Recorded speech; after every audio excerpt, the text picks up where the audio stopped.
Kaixo, oraingo honetan ikaslan Gipuzkoatik azaldu nahi dizuegu, maiatzak 4 eta 22 bitartean, zelan izen eman lanbide heziketan. Eh? Momentua da lanbide heziketan izena emateko, eta horretarako izan behar duguna zera da. Gauza batzuk argi eduki behar ditugu, prozesua zelan izango dan, hori esplikatuko dugu, lehentasunak ere preferentzia zelan izango diran, heziketa zikloak nun apuntatu nahi dugun eta sei ikastetxetan. Horrek dira, aipatu eta behar ditugun datuak. Horretaz gain, jakin behar dugu sistemak zelan funtzionatzen duen. Sistema honek, hasierako lanbide heziketa, erdi mailako heziketa zikloak, goi mailako heziketa zikloak, edo espezializazioetan izena emateko aukera ematen du, eta, nondik zatozen, ikusi beharko sarbide ez zuzena izango du, edo, bestela sarbide frogatik eta sartu algara ere. Bai? Hori da pixka bat daukaguna. Horretarako ezagutu behar dugu lanbide heziketa. Gipuzkoan aukera ugaria ditugu lanbide heziketan ikasteko, eta ikaslan gipuzkoa.eusen daukazue aukera guzti hauek ikusi eta heziketa zikloak ze eratakoak eta hainbeste ditugu. Bai? Gaira sartuko gara, eta bertan ikusi behar dugu eskaerak edo izen ematea nola egin, eta 3 aukera dagoz izen ematea egiteko, online, ikasgunean bitartez, aplikazio informatikoan bitartez, ikasgunea.euskadi.eus sartuta indezakegu etxetik, eta einleke ikaslea adin txikikoa bada gurasoen bitartez, edo ikaslea adin nagusikoa bada, ikasleak berak egin dezake. Bigarren aukera da, aurrez aurre, lehen aukeran jartzen dugun ikastetxean bertan izena eman da, horretarako zerrenda bat ere eraman beharko dugu lehentasunekin, eta ikastetxean, lehenengoko aukeran ipini dugun ikastetxera joango gara. Horretarako deitu ikastetxera ordu hartzeko edo txanda hartzeko. Eta 3. aukera da, legea markatzen duen moduan, zuzenean egitea, edo bestela korreo bitartez edo administrazio publikoak adierazten duen guneetan egitea. Bai? Baina horretarako ere, epeak hor markatuta eta deialdiak markatzen digun epeak izango dira. Zentratu behar gara ikasgunean, online, etxetik edo ikastetxetik, ikasleak edo familiak izena emateko aukera horri ebatuko diogu, eta hurrengo 10 minututan esango dugu zelan, eta ze pausu eta prozesua zein da. Bai? Lehenengoko gauza eta aipatzekoa da, alta emateko edo alta emanda egon behar gara ikasgunean, eta bestela ikastetxera edo hezkuntza sailera, delegaritzara bideratu klabeak eta eskatzen. Sartu ikasgunea.euskadi.eusen eta hor erregistratzeko aukera ere bada. Hor sartzen bagara, hor daukagu izena emateko aukera eta administrazio prozedurak eta laguntzak, hor dira horren azpian, onarpen eskaerak egiteko aukera daukagu, eta onarpen eskaerak egiterakoan zabaltzen zaigu taulatxo bat, eta taulatxo batzuk eta horri pintzen da lanbide heziketa LH osoa, eta bebai LH urrutikoa. LH osoa da ikastetxean ikasi behar badugu aurrez aurre, baina LH urrutikoa da online egin nahi badugu, erdi presentziala izaten da, eta izen emateak ere izaten dira data berdinean. Hau da, maiatza 4tik maiatzak 22. Behin aukeratzen badugu, hau orokorrean fango da lanbide heziketa osoa nola egingo dugun izen ematea horretara bideratuta egongo da, hor esaten dugu ia izena eman behar dugun gure guk eman behar garen izena edo ikaslearen izena eman behar dugun, eta baimenak ematen dugu nanak eta egiratzeko ia konprobatzeko eta bueno, eskaera hasiko gara egiten, bai? Horretarako datu batzuk begiratu behar ditugu ondo dauden. Hemen datu hauetan garrantzitsua da telefonoa, emaila edo e-posta ondo izatea. Gero, erantzunak hortik etorriko dielako eta prozesua eta esleipen prozesua nola bueno, onartua gauden edo zelan dagoen gure eskaera jakiteko abisua jasoko ditugu edo mobilean edo e-posta elektronikoan.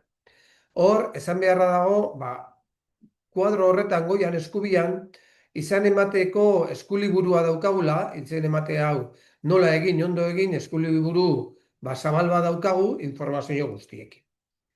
Aipatu beharko dugu, hor, beko erdiko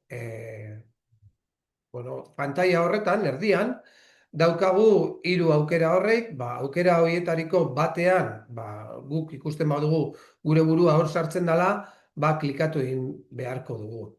Bai? Aipatzeko, hezkuntza laguntza premia espezifikoa duten ikasleak, bakarrik, bai ipini beharko dute, mapan erregistratuta dauzenak, berritzeguneko mapan, gure sistemaren mapa barruan daudenak. Bai? Hauendako, 3 kasu hauendako, 5% lekua izango dute edo gordeta dute lekua.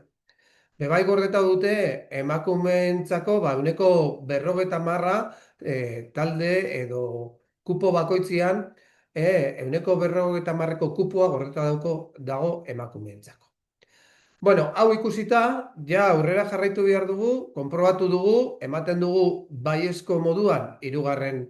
puntu hori, legozko informazioa eta irakurrita daukagula eta bar, bai, eta hurrengokoa ematen dugu, eta hurrengokoa emanda, ja zabaltzen zaigu, zerrendatzeko edo guk eskatu nahi dugun ikasketak zerrendatzeko pantailara goaz. Hemen, argi utzi behar dugu lehenengoko pantaila honetan, eta pantaila honetan lehenengoko ipintzen dugun edo jartzen dugun ikastetxea, dala aukeratzen dugun ikastetxea, erreferentziazko ikastetxea. Lehentasunaren arabera bete behar dugu zerrenda hau. Lehenengo beteko dugu, lehenengo nahi duguna ikasi. Preferentzia emanten diogun ikasketari. Bai? Eta hemen agertzen diezen lurraldea, modalitatea, ikastetxea, zikloa, taldea, kurtsoa, eta orain esplikatuko dugu zelan eta zer dagoen kasu bakoitzian. Bai? Berriari ematen diogu eta aurrera egiten dugu. Horretarako garrantzitsua da laburdurak apuntatuta edo eskura izatea. Ze oinarrizko lanbide heziketa edo mailako lanbide heziketa OMLH izango da. Erdi mailako heziketa zikloa pantailan ikusten duzuen moduan EMHZ eta goi mailako heziketa zikloak GMHZ. Eta lanbide heziketako espezializazio kursoak LHEK. Hori argi eduki behar dugu gero aukeratzerakoan gure heziketa zikloa. Eta argi eduki behar dugu ere ze ikastetxetan egin behar du. Ben, berriari emanda, zabalduko zaigu lehenengo eta behin, lurraldea. Lurraldea, Gipuzkoa, Bizkaia, Araba, aukeratzen dugu, eta ondoren udalerria zabalduko dugu. Eta badakigu ikastetxean non dagoen, udalerria ipiniko dugu. Bestela, ikastetxearen atalean ipintzen badugu ikastetxearen laburduran bat, dakigu nola hasten dan, bebai irtengo du defektoz, eta herria ere defektoz irtengo da. Ondoren, ikastetxe aukeratuko dugu eta klikatuko dugu. Orain dator, zikloa aukeratzeko momentua eta laburdura kontuan eduki behar ditugunak. Bai? Hemen aukeratuko dugu oinarrizko mailako heziketa zikloa, erdi mailako heziketa zikloa, goi mailako heziketa zikloa edo espezializazioa. Bai? Gero, txanda da goizez edo arratsaldez, kasu gehienetan goizez izteten da, orduan aukera bakarra izango da, baina goizez eta arratsaldez daukena, bi aukera izango da ikasketa horrek egiteko, goizez eta arratsaldez. Horrek esan nahi dau, goizez apuntatzen badugu, lerro baten aukera bat izango dela. Eta arratsaldez hurrengoko lerroan ipintzen badugu, bigarren aukera izango dugula eta aukera gehiago izango dugula taldean sartzeko goiz edo esleitzeko, heziketa ziklo bat esleitzeko. Ondoren, kursoa defektos berak esaten du, ze orain lehenengo mailako ikaslea bakarrik izena eman dezakete, eta ondoren eredua agertzen da. Eredua da, hizkuntza eredua, hau da, A ereduan erderaz ikasi nahi badugu, B ereduan euskeraz eta erderaz ikasi nahi badugu, eta D eredua Dinamarka euskeraz ikasi nahi badugu. Honetaz esan nahi dugu, horrela agertzen diezen eskaintzetan, D eredua eskatzen badut, ohar bat irtengo dela, esanez zergaitik ezara apuntatzen ere B ereduan. Azken finean B ereduan ere euskeraz ematen da, zati batzuk, eta orduan aukera daukazu B ereduan ere apuntatzeko. Horrek esaten du beste lerro baten B eredua. Ipini dezakegula, eta horrek aukerak handitu egiten digu gure plaza hori esleitzeko. Eta gehiago da, euskeraz dakienak A ereduan ere apuntatu alda, bai? Eta hirugarren aukera bat izango du ere heziketa ziklo hori egiteko eta esleitzeko. Bai? Aurrera jarraituta, bada beste heziketa ziklo batzuk, eleaniztasuna daukela. Hau da, heziketa zikloko modulo batzuk euskeraz ematen gain, ingelesez ere ematen aldirela edo frantsesez. Horrek beste aukerak bat ematen digu. Heziketa ziklo horrek dituztenak ingelesez edo frantsesez aukeratu egin beharko dugu. Horrela ez eleaniztasuna aukeratzea edo eleanitza aukeratzea ere. Eta hau ere, beste aukera badanez, beste lerro baten ere ipini dezakegu, eta horrek aukerak handitu egiten digu. Ez badugu ezer ipintzen eta ez bi aukera hauek da baditugu, galdetu ingo digu. Aukeratu egin behar duzu. Bai, nik uste temekepa, igual komeni dela esatea, lasai hartu behar dela, ze inungo kasetan guk ez dugu ezerre tekleatu edo idotzi behar. Ez dugu jakin beharrik ikastetxean izenak eta beti ingo deguna da, bere aukeretatikan bat aukeratu. Orduan oso sistematikoa da, beak ez digutziko pasatzen, aukera bat hartzez dugun bitartean. Adi eskepa aipatzen izana, eleaniztasuna edo, emango digu edo utxa, edo ez eleanitza, edo eleanitza. Orduan gu beti aukeratu bakarrekin marko ez dugu tekleatu beharko hemen, Orduan lasaion, ze informazio guztia, bolkatua dago eta gu bakarrekin marko dugu, aukeratu eta aurrea jarraitu. Hori da. Zeo zer izten badugu airian, betik esango digu, edo aukera hau edo bestia. Bale, lerro bat osatu dugu, eta egoeran gerorako geratzen da, eta oin baieztatu egingo dugu.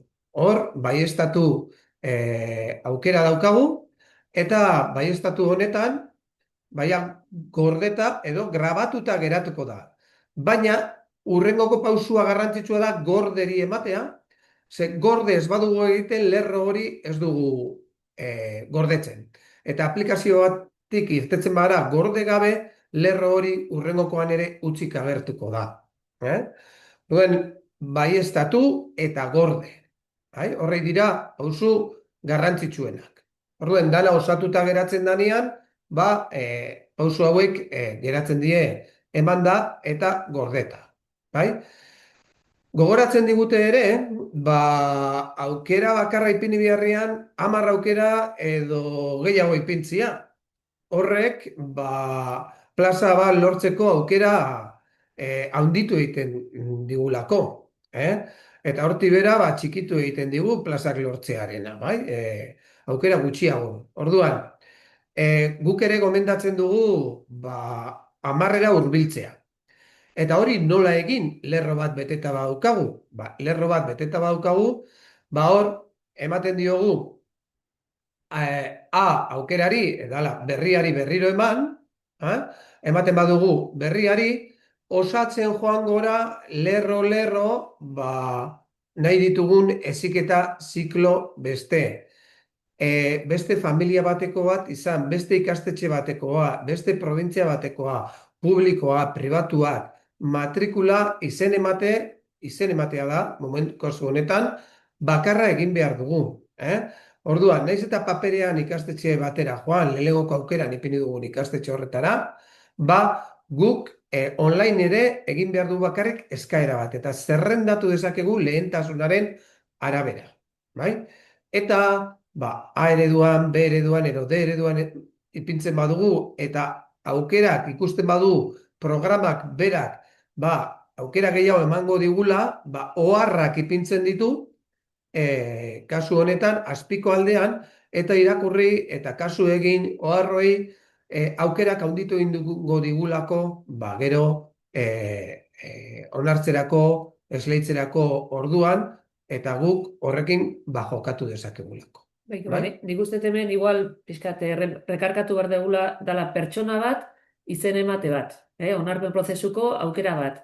Eta hor, ez bildurtu zerrenda luze bat jarri dizuegu, baina azkenian argi uki behar zutena da, zuen preferentzian edo lehentasunen arabera osatu beharreko zerrenda bakarra dakazutela. Aipatu du bezala, nahastu elementu guztiak, hizkuntzak, zikloak, ikastetxeak, eta horiek sortuko izue beti zerrenda bat. Publikoak eta pribatuak ere bai, baina persona bat aurre matrikula edo onarpen prozesuko aukera bat, bale? Eta horrekin osatuko dugu zerrenda ondo. Argi utzi behar dabe bai, izen ematea, ba, esan degun derrigorrezkoa dela, gero matrikulatzeko prozesuan parte hartzeko. Uztaian izango da matrikulazio prozesua, esleipen prozesua, ba, 3 fase izango ditu, eta garrantzitsua da izen emate hau, bestela geratuko gare, ba, esleipen prozesu horretatik kanpo, eta geratuko gare, ba, lekua badago, ba, uztaia bukaeran edo iraia hasieran, ba, izango dugu aukera, ba, matrikulatzeko. Orduan, aukera gehiago izateko, ba, hor, ipintzen duten oharretan kasu egin, eta irakurri ondo, eta aukerak handitu. Ero, behin zerrenda guztia eginda, gorde eman. Hori da garrantzitsua, gorde ematea, eta pasatuko gare beste pestaina batera, edo beste lehiatila batera, dala bermaren eta dokumentazioa. Segun eta zer aukeratu dugun, hasierako lanbide heziketa, erdi maila, espezializazioa, edo goi mailakoa, ba, eskatuko digu, ba, ziurtagiri batzuk, sartzeko kupua zein dan gurea, edo nundik sartu nahi dugun, ba, hemen begiratu eta bete egin beharko dugu hemen dauden utzuneak. Bai? Ez dugu idatzi behar ezer, dana da aukeratzeko. DBH-ko ze aukeratik sartzen gara, erdi mailara, goi mailako, ba, ze batxiergotik, ze modalitatik sartzen gara, ba, horrek emango digun lehentasuna sartzeko ziklo batzuetan edo beste batzuetan. Notak ere, bataz besteko nota ere hemen geratuko da kargatuta. Zer gertatzen da? Ba, guk Araban, Gipuzkoa edo Bizkaian egin badugu ikasketak, automatikoki ba, txertatuko ditu notak. Hori, ekainak 30ean txertatuko du, eta berdin gertatuko da, ba, hezkuntza behar berezien kasuan, hor txosten hori ere geratuko da hor txertatuta. Beste komunidade batetik datorren ikasleentzat ere, ba, eskuz ekarrik biko dau, ba, ekainak 30, baino lehen hau, ekarri beharko dago eskuz, bertan ikastetxean, lehengo aukeran ipini dugun ikastetxean aurkezteko. Eta edozein galdera egiteko, erreferentziazko ikastetxean lehen aukeran ipini dugun hori da. Bai? Bueno, aurrera ingo dugu, gorde emango diogu, eta behin dana osatuta daukagunean, maiatzak 22 baino lehen, oso garrantzitsua da bidaliri ematea. Bidaliri ez badiogu ematen, ez da erregistratzen. Gorde bakarrik ematen badiogu, ez da erregistratzen. Eta bidaliri ez badiogu ematen, eta ikastetxe batera, lehenengoko aukeran, ipini dugun ikastetxe horretara, jasoko du erregistro hau, ba, ikastetxe horrek ipiniko du jasota, edo ipiniko du beste gauza bat, edo, baina bidaliri eman behar zaio maiatzak 22 baino lehena. Eta gero, behin, irtetzen bagara, sartzen bagara berriro, gu sartuko gare onarpen eskaeretara berriro, eta hemen ikusiko dugu nun eman dugun izena, ze ikastetxe dan aukeratutakoa lehen aukeran, Eta hor, ipiniko digute, onartu gabea, bidaltzeko badaukazue, bidalita, aztertzen ari direla, edo dokumentua falta dela, edo notak sartzeko zain geratzen dela, edo osatuta dagoela. Hau, jakitzea garrantzitsua da, ez, azkenien horrek ematengo digu gero esleipenean parte hartzeko. Eta, bebai, gauza garrantzitsu bat, maiatzak 22 arte, guk informazioera eman da, zerrenda zabalduko da, eta zerrenda horretan aldaketak egin ahal izango dugu, lehen aukeratutako ikastetxea aldatzeko, edo zerrendan lehentasunak aldatzeko. Gure laugarrena, bigarrenera pasatzeko, edo lehenengokoa laugarrenera pasatzeko. Bai? Bueno, hori da, egin behar diren pausuak. Eskaeran nola dagoen ere jarri dugu diapositiba honetan, eta osatu gabea zer esain duan, bidaltzeke, bidalita, zer aztertzen ari diela, dokumentazio aurkeztu zain, bakoitzak zer esan nahi duen jartzen du. Garrantzitsua, maiatzak, 4 eta 22 tartean izen eman behar dela. Informazio gehiago badaukagu guk ikaslangipuzkoa.eu zen. Eta ikastetxetara helduko dira ere, ezagutu aukeratu gidak.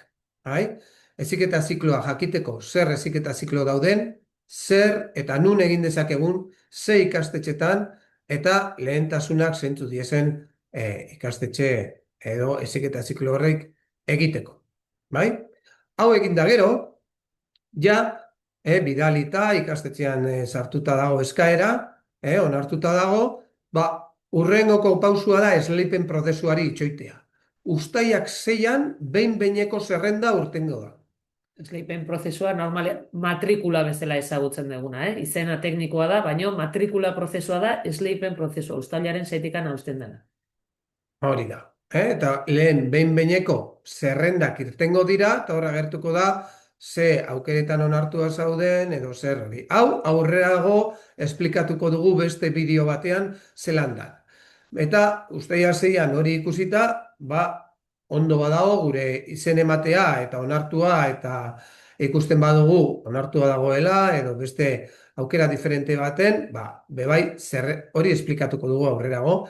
Eta uztailak 13an behin betikoak urtengo dira. Eta hortik aurrera, izango da, lehenengoko aukeran, onartua bagaude, matrikulatzea. Eta bigarren, hirugarren aukeran onartua bagaude, itxoin behar dugu bigarren esleipenera. Eta berdin gertatzen da, bigarren esleipenean. Hori aurrerago esplikatuko du. Horrela, Maite? Nik azken bi ohar txiki emango nituzke, batetikan, maiatzako 22 izan arren, mesedez lehenago saltxeatu, programa, dokumentazioa, baremazioa, ikastetxeekin harremanetan jarri behar bazate egun batzuk behar dialako, eta kepako zongo esan du bezala 22 bidali egin behar da, eta gero beste aholku bat, zalantzan baldima zaudete, beste bide bat hartzeko, adibidez batxillergoa, erdi maila sartu beharrean batxillergoa jogu naiz, edo unibertsitatea edo goi mailan artean, beti mesedez egin aurre matrikula edo onarpen prozesu hau. Bestela gero kanpoan geratuko zeate eta atzera pausorik ez dago. Osake, aholkoa da mesedez, denbora zibili eta egin. Horrela geratzen gara, eta eskerrik asko parte hartzeagarren, eta, hurrengoko bideoari zai geratzen gara, hurrengoko izango da esleipen prozesua. Mila esker. Agur.